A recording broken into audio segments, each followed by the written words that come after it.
Hi, I'm Ella, a late diagnosed autistic and ADHDer who is also a life coach and an autism and ADHD trainer. I make content about neurodivergence using my own personal experience and the professional experience I have of working for and with autistic people and ADHDers over the last 10 years.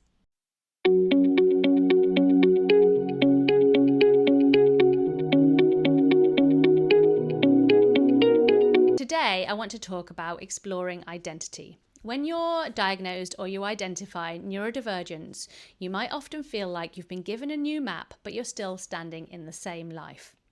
When I was diagnosed 10 years ago now, I thought that it would bring me clarity and relief, and instead what happened was I had a kind of an identity crisis. So I'm going to talk about the process that I've been through over the last 10 years that has left me at the point that I'm at now, feeling more comfortable in my own skin than I ever have. I would start by learning your own neurodivergent profile because we're all different.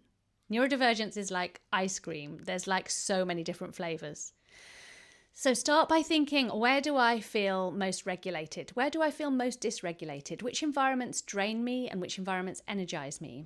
I like to start this process when I'm working with someone as a coach by thinking about the life they already live in and what feels right in that life and what doesn't. Like, for example, I've noticed that I need to spend a lot of time at home, a lot of time on my own, engaging with my hobbies and working and spending time with my dogs. And a smaller amount of time being sociable. Maybe one big social hangout a week and the interactions I have with my family. That social hangout also needs to be time limited. If I don't do that, I notice that I have more meltdowns and I feel more dysregulated and generally like the bees in my head are getting a little bit loud. That's how I describe my feeling of overwhelm. Learn about neurodivergence generally. Learn about aspects of neurodivergent processing and life experience like alexithymia, monotropism, like interoception. So learn the bigger picture. What are some common ways that neurodivergent people process and experience the sensory world and communicate? And then think about which parts of that you identify with.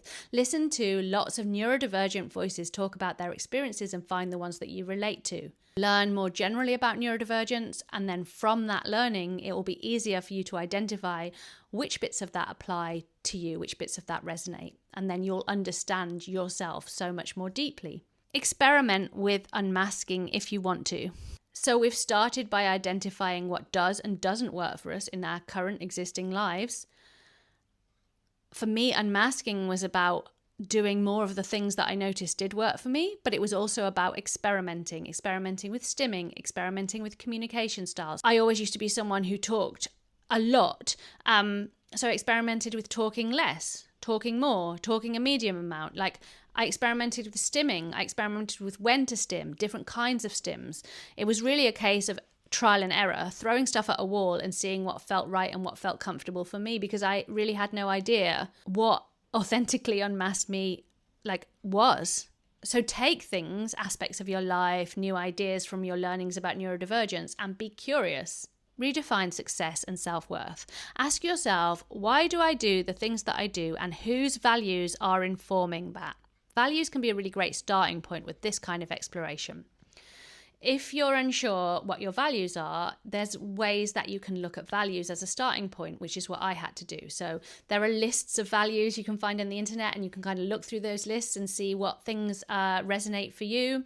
There's lots of reading around what values are and why people have them, like do a little bit of a value exploration. Sometimes the things that we do align with the values that we've been told we should have, or that we've attached to ourselves as part of trying to make ourselves more acceptable when we realized that we weren't considered acceptable as neurodivergent people. So that might be feeling like you've got to work a 9 to 5, 5 days a week, feeling like you've got to get married and have kids, feeling like you've got to buy a house and have a mortgage, feeling like you've got to get out of bed in the morning and do a jog and drink a green smoothie. Whatever it is that you're doing, think about whether you're doing that thing because it really does align with your values and what you want from life, or whether it is part of you trying to tick the boxes of being a person who is living right.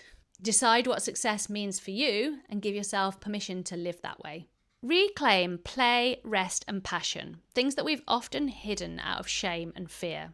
I had an interesting conversation recently with one of my kids about maturity and how, like, society has historically told us that neurodivergent people, particularly autistic people, are people who mature at a slower rate than neurotypical people. And I've always just kind of accepted that as a truth.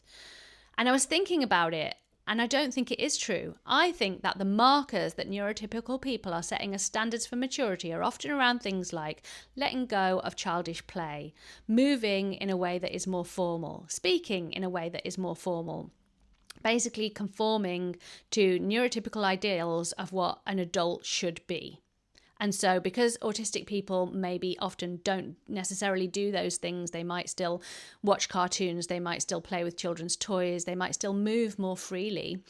We're then told, well, that's because you're maturing more slowly. And that doesn't make any sense to me, because for me, maturity is about wisdom, really.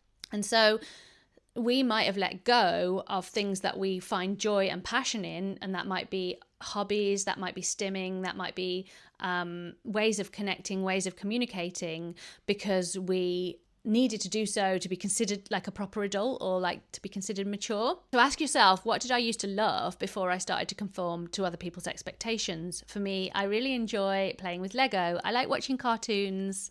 I like cuddly toys. And that brings me joy.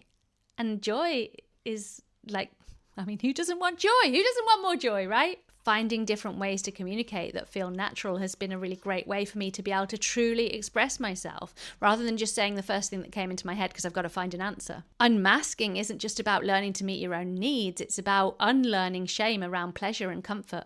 Unmasking, exploring identity, is a process. And it can be a long and windy path, but at least you're on the right path now.